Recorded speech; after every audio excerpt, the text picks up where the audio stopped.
tal amigos? ¿Cómo están? Soy Giovanni Galeas, esto es Universo Crítico. Esta noche estoy muy contento porque me acompaña acá en Universo Crítico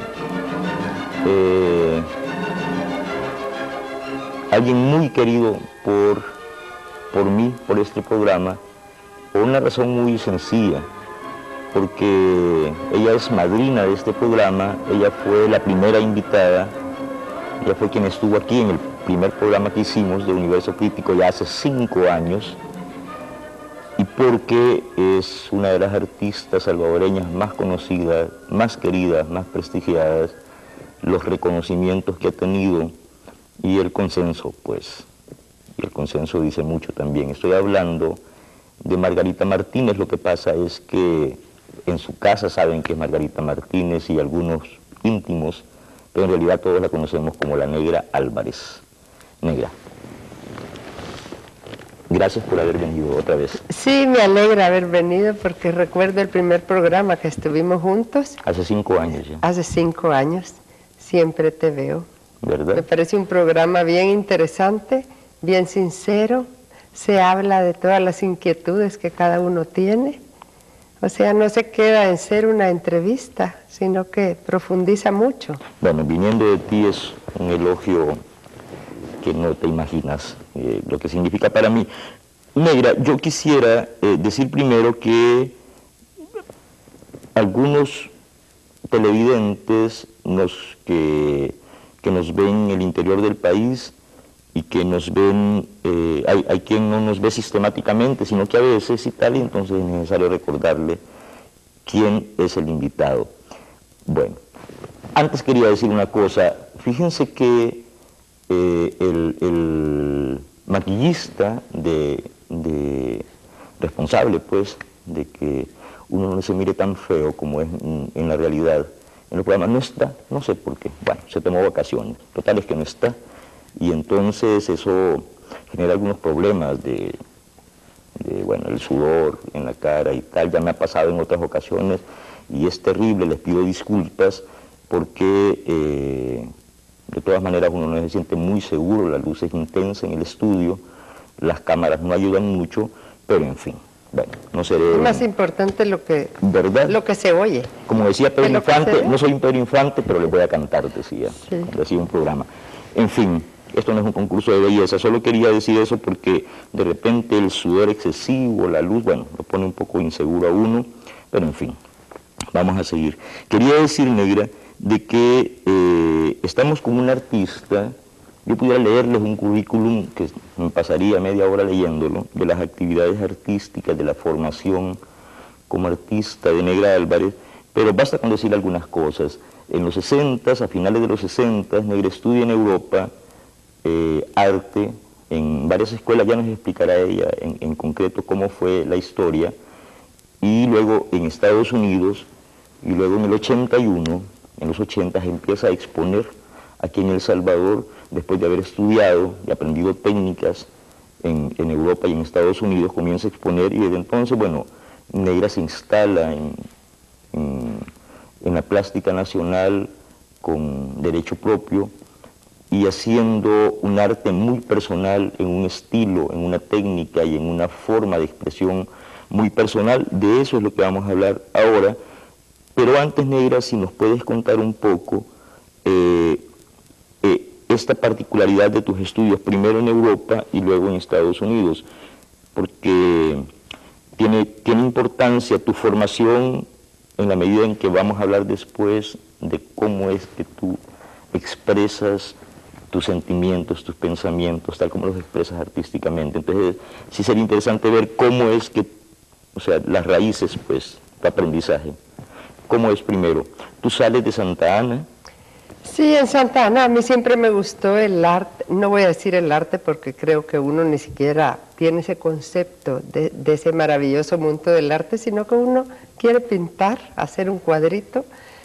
En Santa Ana iba donde íbamos todos, Roberto Galicia, Simón Magaña, todos íbamos donde doña Luz Salgado, que nos daba una lámina, casi nos hacía el fondo, o nosotros hacíamos el fondo y ella nos hacía las nubes, y al final llevábamos un cuadrito a la casa. O sea, yo tenía esa inquietud de pintar.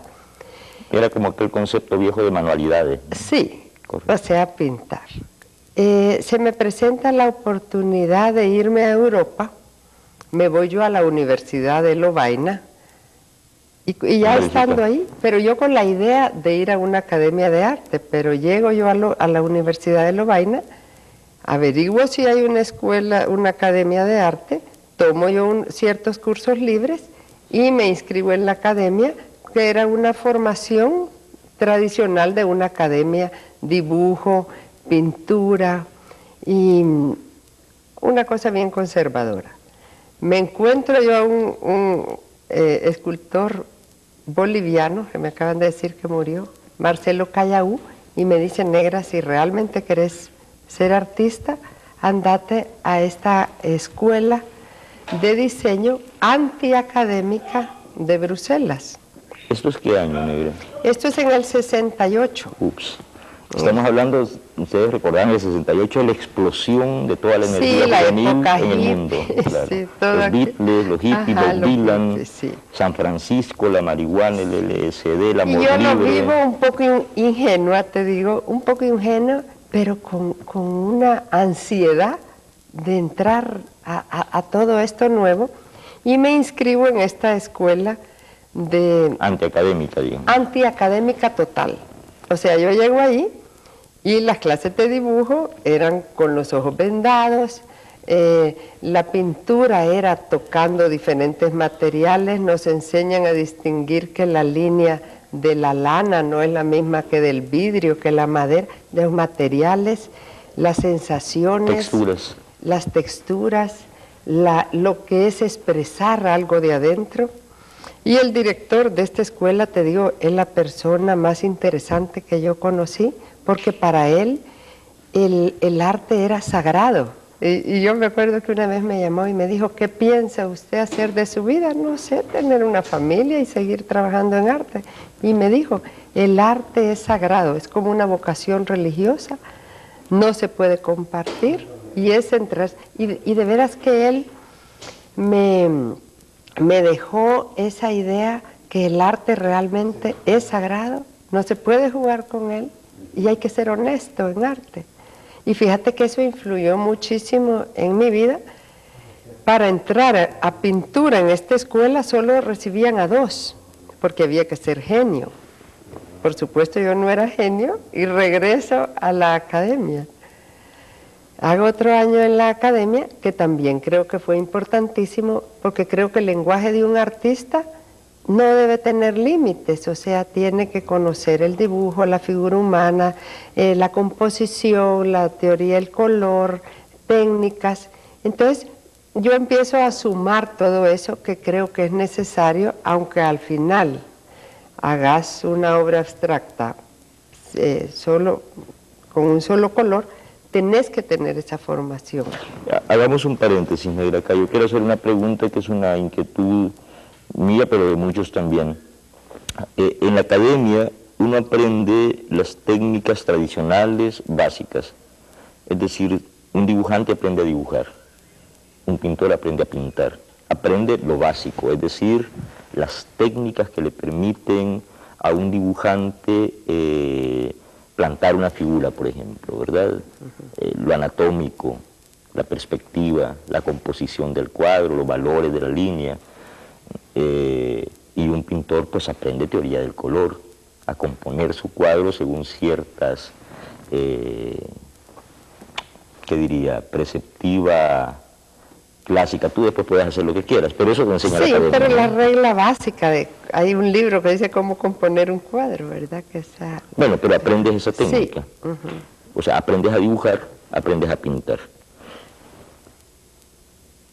Cuando tú dices, me voy a una escuela antiacadémica en Bélgica, ¿esto es en Lovaina siempre? No, en Bruselas. En Bruselas.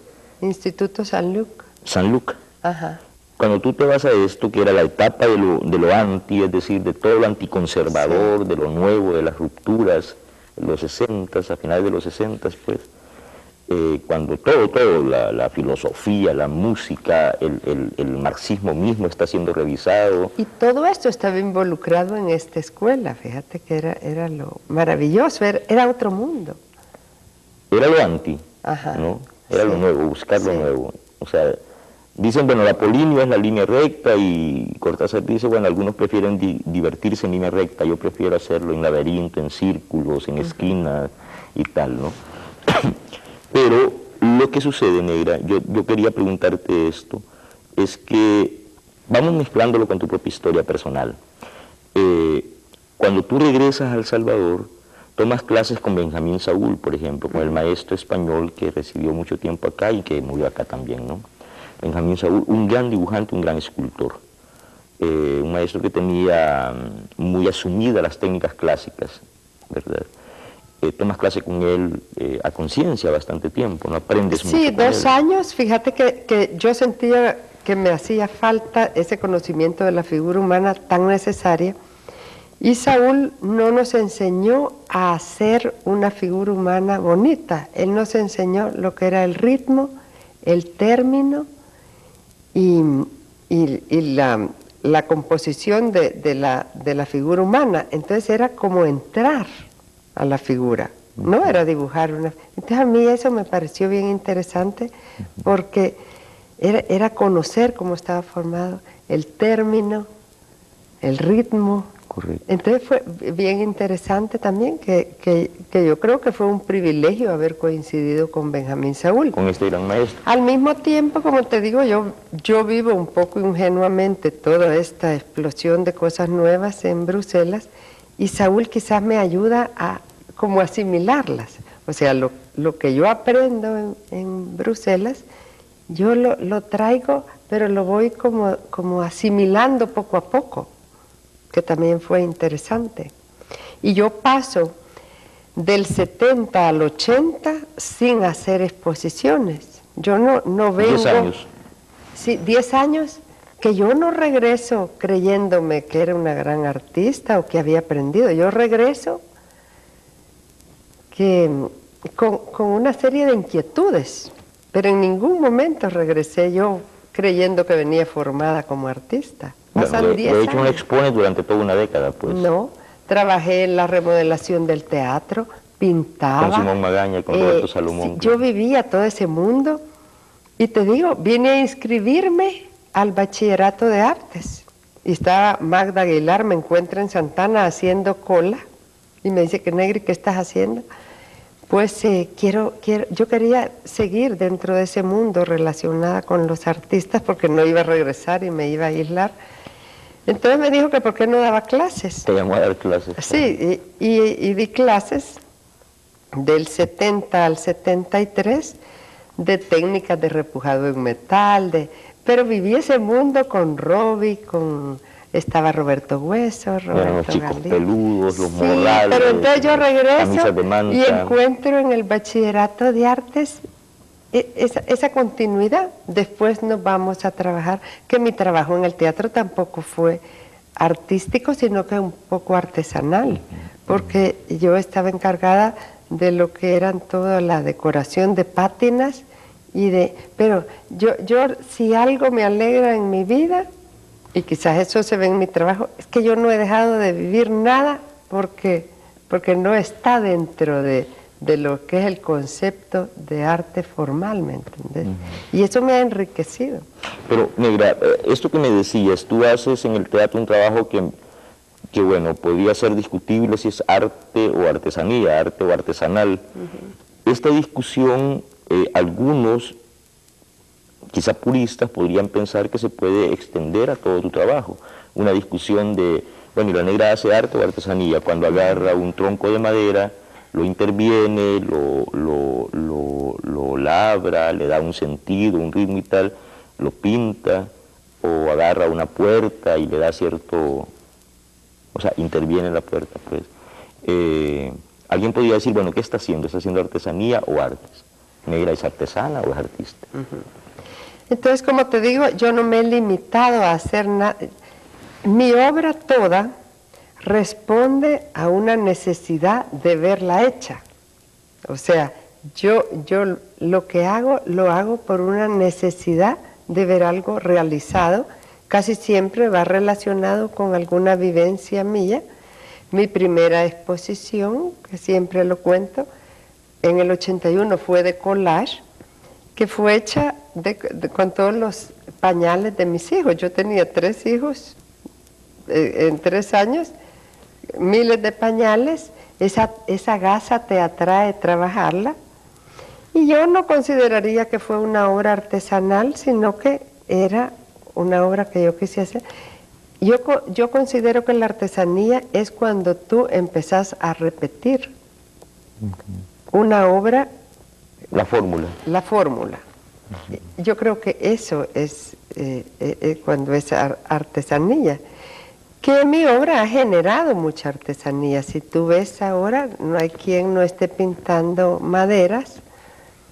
Y yo he llegado hasta a rechazar mi obra cuando veo que se generó tanta obra artesanal. Ya una repetición, ya una... Sí, ya. Pero yo no diría que la obra que está ahorita en Marte, que me alegra mucho y me emociona que esté allí, sea una obra artesanal. Bueno, que ha sido la pintora del mes, ¿no? Sí.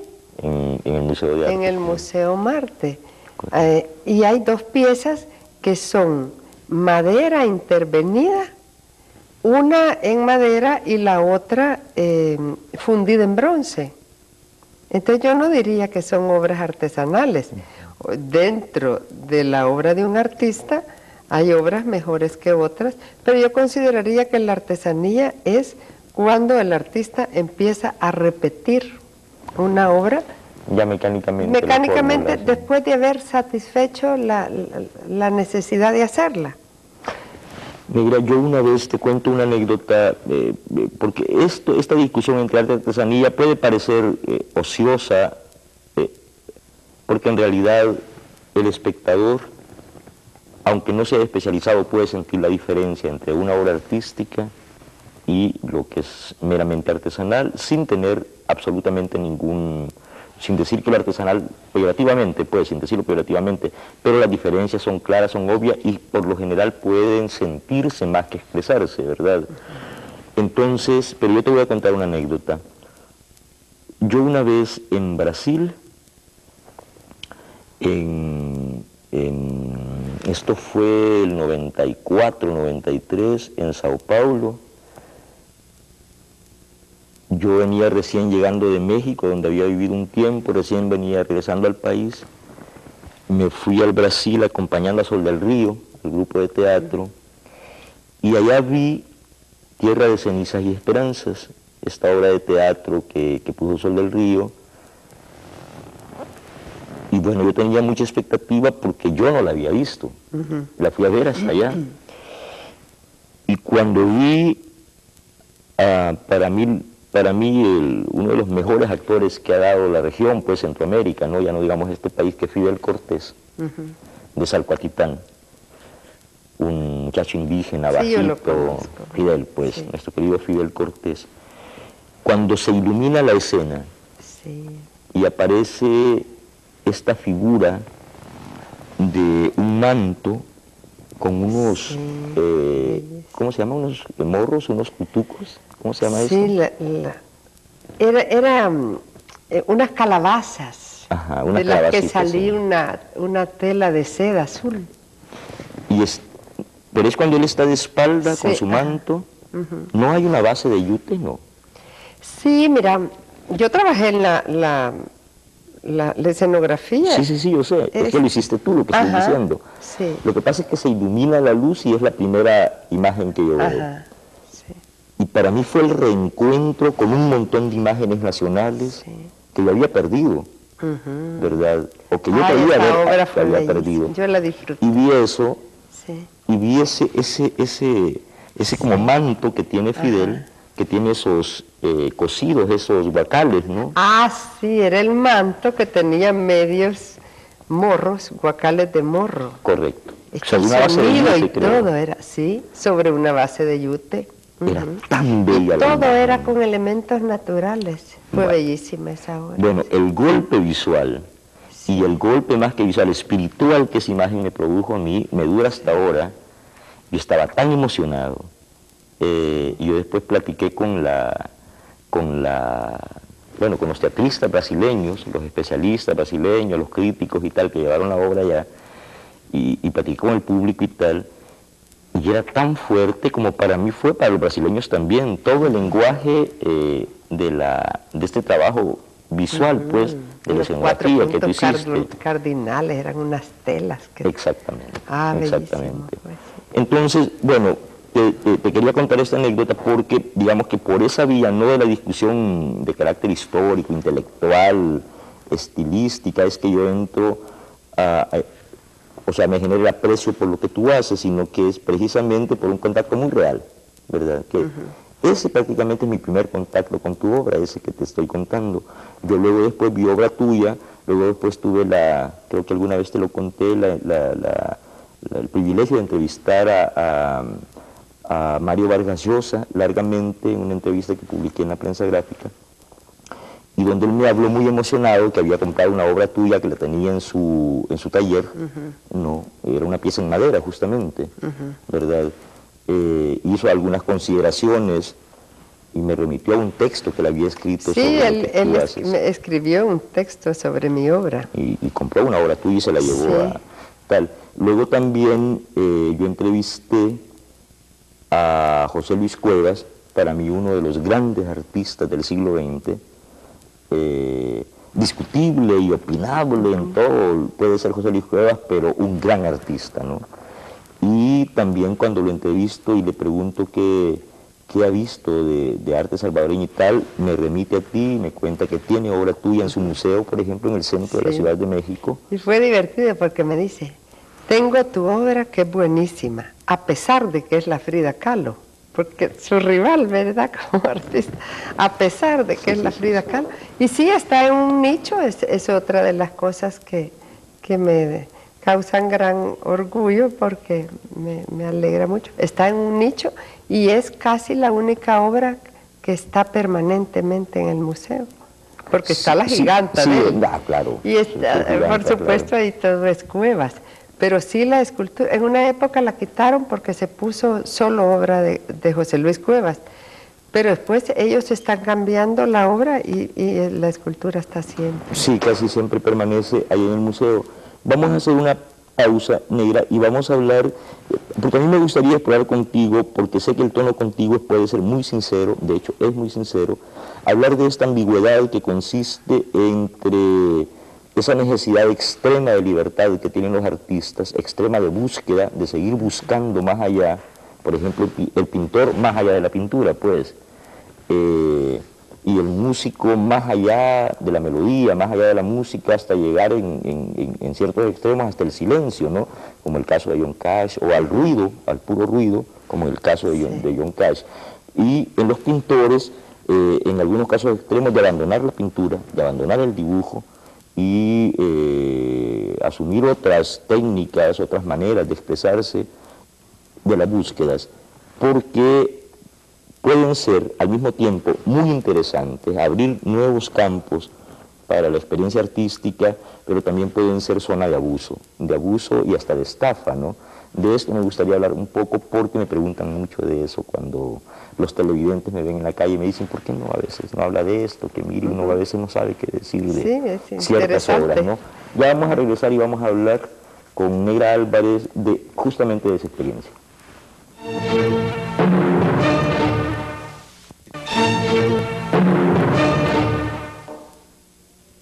Más allá de la pintura se llama este programa, donde la invitada es Negra Álvarez, y estamos hablando en este momento de esta ambigüedad que hay en el arte contemporáneo, donde a veces un espectador de arte, alguien que va a una galería, a una exposición, puede preguntarse, bueno, ¿y lo que estoy viendo es arte, es artesanía, es locura, es tontería? ¿Me están tomando el pelo, me están estafando o de qué se trata? Porque hay ciertas zonas y no estoy hablando de galerías ínfimas, de ínfimo prestigio, estoy hablando de las más importantes bienales, de las más importantes exposiciones, donde de repente uno puede ver expuestas 2 salchichas con un zapato, un condón con una botella de Coca-Cola, y en algunos casos extremos, yo lo he contado varias veces, vi en Europa incluso un niño Down con síndrome de Down expuesto como ya no sé si decir como producto artístico o como qué, ¿verdad? Sí. Pero ahí está un niño en una urnita, sentadito, un niño con síndrome de Down expuesto, ¿verdad? Lo cual, me digan lo que me digan, a mí me parece un abuso, ¿verdad? Donde estamos hablando de un momento donde hay artistas que abandonaron el pincel, el caballete, las técnicas, y en vez de pintar prefieren hacer fotografía o prefieren hacer arte computacional o en computadora, pues, y jugar con elementos diversos, pero no pintar. Tú, negra, tú estás yendo más allá de lo que enseñaron los maestros tradicionales. Tú estás yendo más allá de la pintura, estás buscando en la madera, estás buscando en elementos, como la tela de los pañales de tus hijos, en los morros, por ejemplo, en los morros, y en distintos materiales, en las puertas. Quieres ir más allá de la pintura, del cuadro. Yo te hago una pregunta sincera. ¿Por qué no te basta a ti el óleo, la tela, el cuadro, para pintar un bodegón, una marina, una naturaleza muerta, lo que ha sido el tema de los pintores durante tantos años? ¿Por qué no quieres tú hacer eso? Porque me aburre y no le hallo ningún sentido. Fíjate que cuando yo hice mi primera exposición, que te digo que fue esta de collage, porque me gusta mucho la materia, se me acercó Carlos Cañas y fue un éxito la exposición, mi primera exposición, y llegó mucha gente. Yo me sentía... Él fue tu maestro de pintura, ¿verdad? Sí, pues se acercó y yo en aquella euforia que me sentía que era un éxito, creí que llegaba a felicitarme y me dio la mano y me dijo, si quiere hacer trapos, píntelos. Entonces a mí me dejó un reto que tenía razón, que quizás yo los había pegado porque no los sabía hacer. Y empiezo yo a trabajar la pintura con transparencias, y trabajo 2, 3 años en pintura, que yo he guardado más o menos 1 o 2 obras de cada etapa, y me ha servido como para ver la evolución. ¿Y por qué? Porque todas esas inquietudes yo me las hago. ¿Por qué yo no hago una obra de una buena pintura? Y por eso yo no digo que soy pintora ni que soy escultora, sino que soy una artista, porque pues, me encanta la escenografía. Para mí, que me den un escenario donde yo pueda montar una obra como esa, esa sensación no la tengo yo en hacer una pintura. Por la única razón que yo hice pintura es para demostrarme yo misma si sabía pintar, y un poco sentir la necesidad de demostrar que sabes pintar.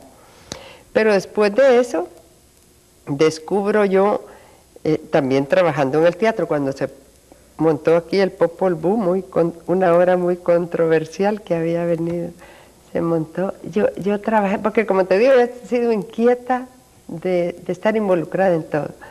Entonces descubro yo los morros, y me parece relacionado con el Popol Vuh y la forma en sí, todo eso, y empiezo a hacer yo una obra así medio informal, pero empiezo a buscar yo bases para esta obra y descubro en la madera, hace de caso que te han abierto a ti un universo.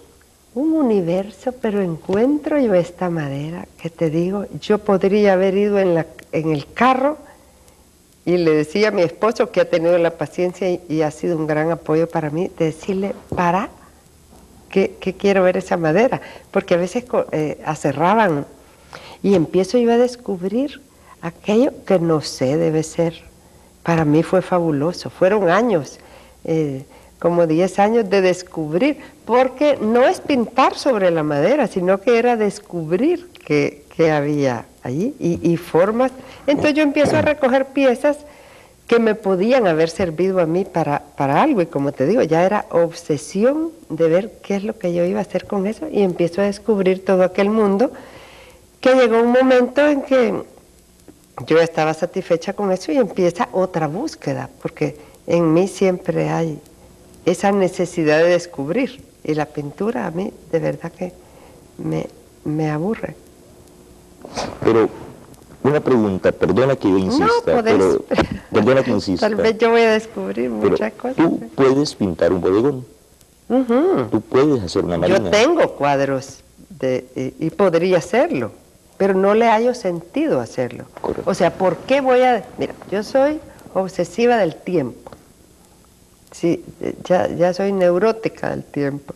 Sí, les cuento que este programa lo estamos haciendo en la noche y Negra vino a las 7 de la mañana. Sí, vine a las 7:30. De la mañana. Miren ustedes si no será obsesiva del tiempo, Negra Sí, Álvarez. Okay. Yo te digo, obsesiva del tiempo. Entonces yo no voy a perder tiempo en hacer algo que para mí no presente un reto, una obsesión. Lo voy a hacer solo por darle gusto a alguien. Entonces no lo voy a hacer, aunque podría. Cuando en una de las pláticas, bueno, tú me prestaste algunos libros para unos trabajos que yo estaba haciendo, para el martes precisamente, una historia ahí sobre arte en El Salvador, y visité tu casa, vi algunas de tus obras, tu estudio y tal.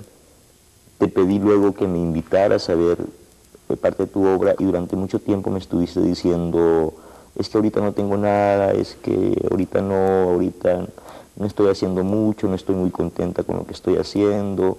Y en un momento me dijiste, lo que pasa es que tengo una crisis, una depresión artística o algo así. ¿De qué se trata? Porque yo creo que el arte no se puede tomar como un hobby, ni como que poder dedicar 2 días a la semana. Para mí el arte tiene que haber pasión, involucramiento y entrar en la obra hasta que tú misma te convences de que si esa obra es válida o no. Entonces yo necesito trabajar intensamente por mucho tiempo, y cuando yo creo que he profundizado suficiente en esa obra, que es válida, que es lo que yo quiero, entonces yo busco con quién compartirla. Pero en la vida hay muchas circunstancias y yo creo que esta etapa de la vida para mí ha sido un poco más difícil de dedicarme como me dedicaba antes al arte. Entonces yo no he profundizado, he trabajado bastante, pero no he profundizado en búsquedas específicas. En esa búsqueda. Entonces la búsqueda queda un poco superficial.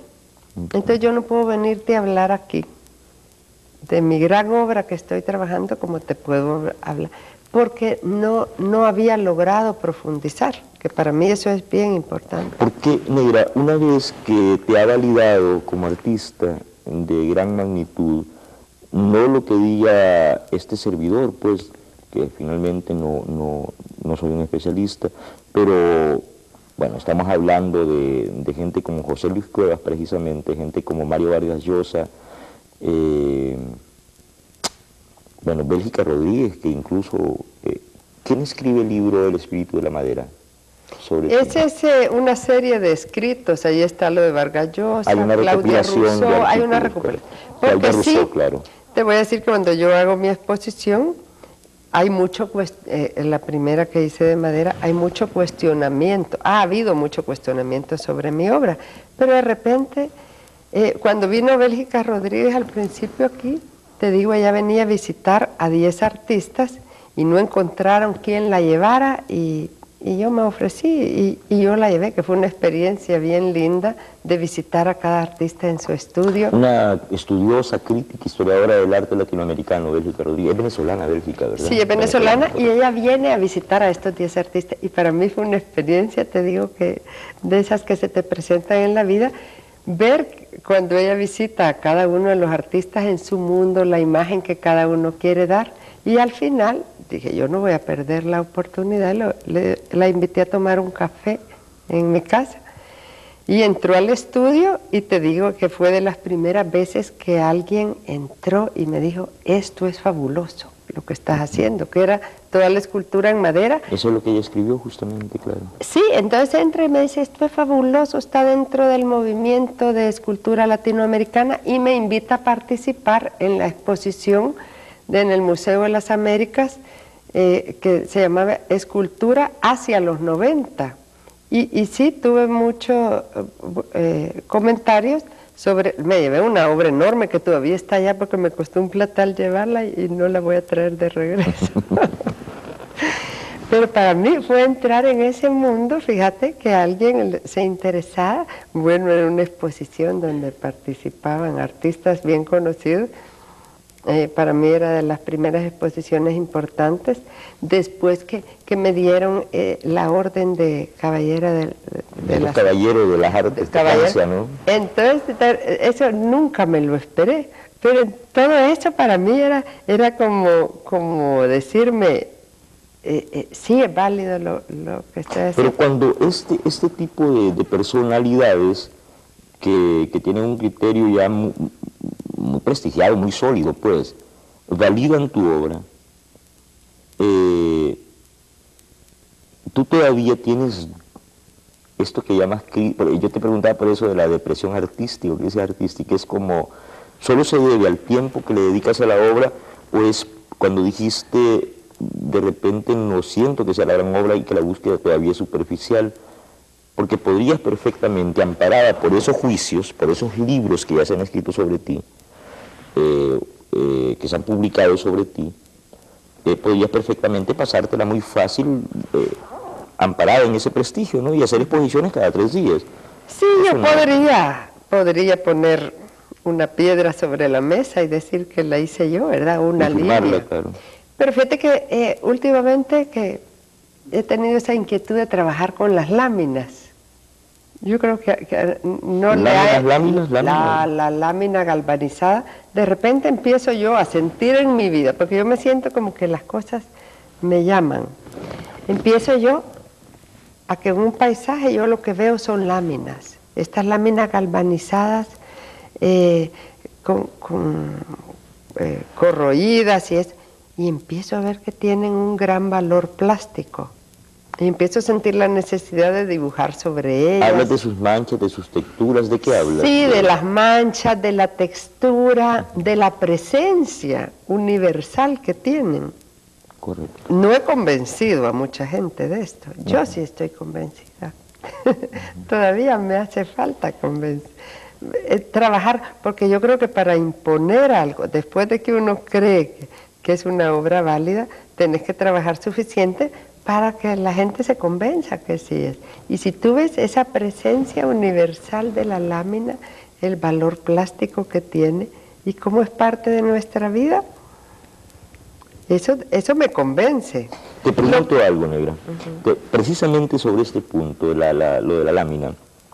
Fíjate que una vez un grupo de artistas que yo apreciaba mucho, que como comunidad se llamaban Asalto Diario, un grupo de artistas mexicanos, pero, o sea, la experiencia era mexicana, pero ellos eran de diversos países latinoamericanos y algunos hasta algunos europeos. Entonces tenían múltiples expresiones, habían bailarines, se reunían para crear, ¿no?, en conjunto. Me pidieron que yo les escribiera un texto, y escribí un texto para ellos, para una experiencia que yo no entendí muy bien al final qué iba a hacer, si era teatro, medio así como en la calle y no sé qué. Y total es que un día me invitaron a ver lo que iban a hacer. El texto era una parte nada más de todo lo demás. Y resulta que el elemento sonoro, lo que uno dice que es la música de la obra, ¿no? Ellos habían grabado, se habían tomado un gran trabajo de grabar sonidos de la calle, ¿no? El ruido del bus, los pregones de los vendedores, todo lo que pasa en la calle, la gente que va, que viene, los pasos, los gritos, en los metros, en los buses, el ruido del tráfico, en fin, los ruidos de la ciudad habían grabado. Y eso era la banda sonora del espectáculo. Pero lo que pasa es que lo montaban en los parques. Y entonces yo no entendía muy bien, todavía no lo entiendo, te lo juro, y tiene que ver con lo de las láminas, y te lo pregunto sinceramente, porque fue una discusión con ellos y yo quedé un poco insatisfecho con las respuestas, y es que mire estos sonidos de la realidad, estos sonidos de la cotidianidad, y yo digo sí, pero son los sonidos de la cotidianidad, lo que pasa es que los pones en la cotidianidad, es decir, en un parque, Sí. entonces me está doblando lo que está pasando. Tú pones en tu banda sonora un bocinazo, y yo estoy oyendo un bocinazo. Tú pones allá el grito del vendedor y yo estoy oyendo vendedores acá. Además yo lo oigo todos los días. Soy un ser que camina por las calles, lo oigo. Entonces, ¿por qué me pones en una banda sonora, en un espectáculo, lo mismo que yo oigo en la calle? Te pregunto esto. Tú dices la presencia universal de la lámina, por ejemplo. Pero digo, bueno, negra, sí, la lámina la veo yo en San Salvador y en Jiquilisco, en Jocor, en Lolotique y tal, es universal, precisamente por eso. Entonces, ¿qué chiste tiene? Porque yo lo tomo como un elemento de base, igual que la madera. Para intervenirlo. Para intervenirlo. Entonces, te digo, hay que trabajarlo mucho y profundizar. Pero cuando me dijiste, todavía no logro convencer a qué te referías. De que es válido como soporte. Es válido como soporte. Pero cuando dices, todavía no he podido convencer a muchos. Porque yo creo que es una obra que me ha sido difícil poner en una exposición, porque el artista también se encuentra con el problema de exponerlo. Tú tienes que encontrar a dónde exponerlo, que te lo acepten, porque cuando tú cambias de tema o de serie o de técnica, de soporte, es bien difícil introducirlo. A mí me ha pasado con cada cambio, es bien difícil. Entonces, ¿qué es lo que te digo? Tenés que convencer que te lo acepten en una galería, que haya cierto apoyo de parte de... que lo compartas con alguien. Pero ya tienes experiencia, tus morros ya fueron aceptados, ¿no? Ay, sí, mis morros son bellísimos. Tus intervenciones, tus troncos de madera también encontrados ya se exponen todo se va aceptando. Lo que pasa es que la gente siempre quiere lo que ya aceptaron los demás, ¿me entendés? Y uno no puede quedarse en lo que te aceptan. Definitivamente no vas a quedarte, es decir, sentada sobre tu prestigio anterior. No, es que yo creo que la obra de un artista se juzga al final. Tú podés haber tenido, y uno lo ve en artistas, que tienen una obra buena y después decís, pero ¿y cómo pudo hacer esto? ¿O cómo degeneró en esto? Entonces yo creo que uno no puede decir que triunfaste o que tenés buena crítica. No, es un proceso de vida. ¿Te preocupa mucho lo que digan de tu obra, negra? No, fíjate que ¿O te ha llegado a deprimir una crítica muy fuerte? No, ¿Te reta? Me reta. Sí. Hace poco me ha pasado varias exposiciones que yo creo que mando una buena obra y es de las pocas que no reciben. Y eso me encanta. Hay algunos, te decía esto porque algunos, sobre todo hace unos años, parte de no de los críticos de pintura de El Salvador, porque bueno, sería mucho decir, no, en realidad hay gente que escribió sobre pintura, hay conocedores como Ricardo Lindo de pintura, y luego pues hay opinantes, ¿no? Como yo, que opinamos a veces. Pero yo escuché decir algunos años, lo dije aquí en algún programa a una amiga tuya, por cierto, de que la negra, la licri, la tití, la no sé quién, eran estas viejas ricas que los domingos tomaban té y pintaban un cuadrito, ¿no? Y que bueno, les hacían el favor los poderosos salvadoreños de ponerlas en los museos y, ¿verdad? Y tal. Y esto durante un tiempo lo escuché, sobre todo a principios de los 90, ¿no? Debo decir que ya no... ¿Ya no lo vas a oír? No, en realidad no. Sí, pero no. Sí. Pero sí se dijo mucho a principios de los 90, ¿no?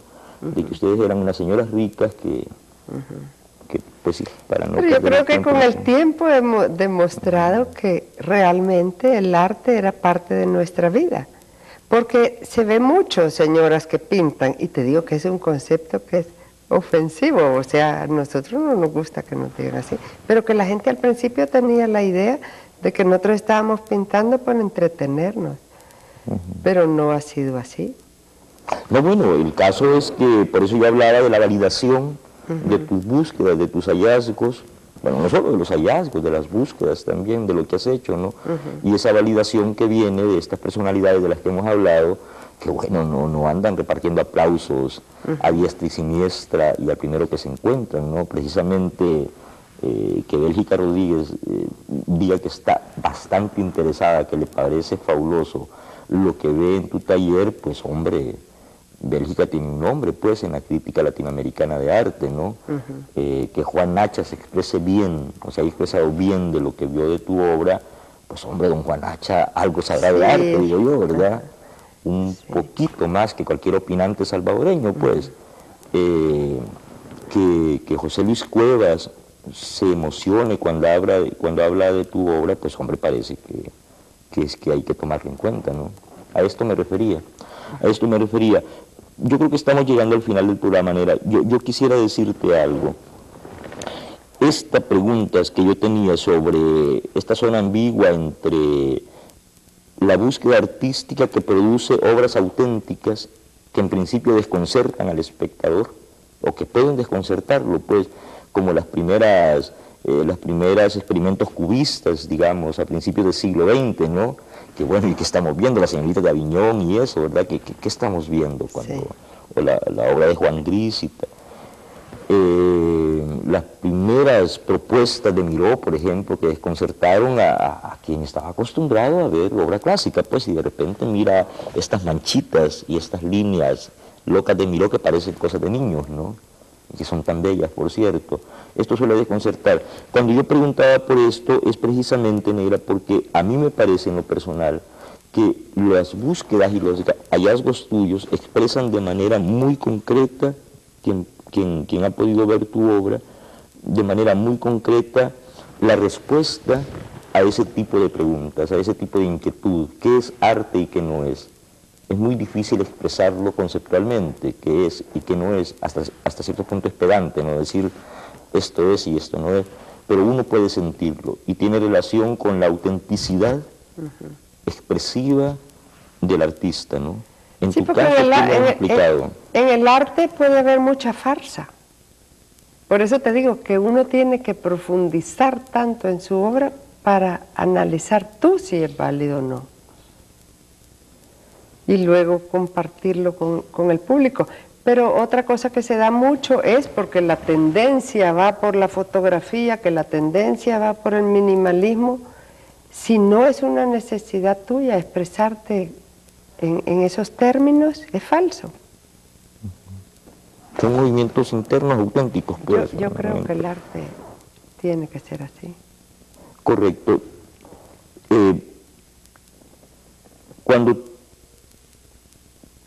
Ahora, por ejemplo, que eres artista del mes del Marte, el Museo de Arte, por cierto, qué bellísimo museo.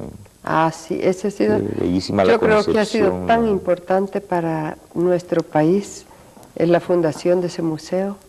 Correcto. Ahora, que eres la artista del mes del Marte y después de pasar, porque entiendo que pasó la crisis de la que me hablaste, ¿no? La crisis artística, la artística de la que me hablaste, ¿qué estás haciendo ahora? Lo último que estoy haciendo es, participé en este proyecto de Kerr, de las esferas, que es lo que te digo, a qué responde mi obra. Yo vi estas esferas y dije, no puedo dejar de hacer un morro enorme. Un morro enorme. Porque de oro. Además, bañado en hoja de oro.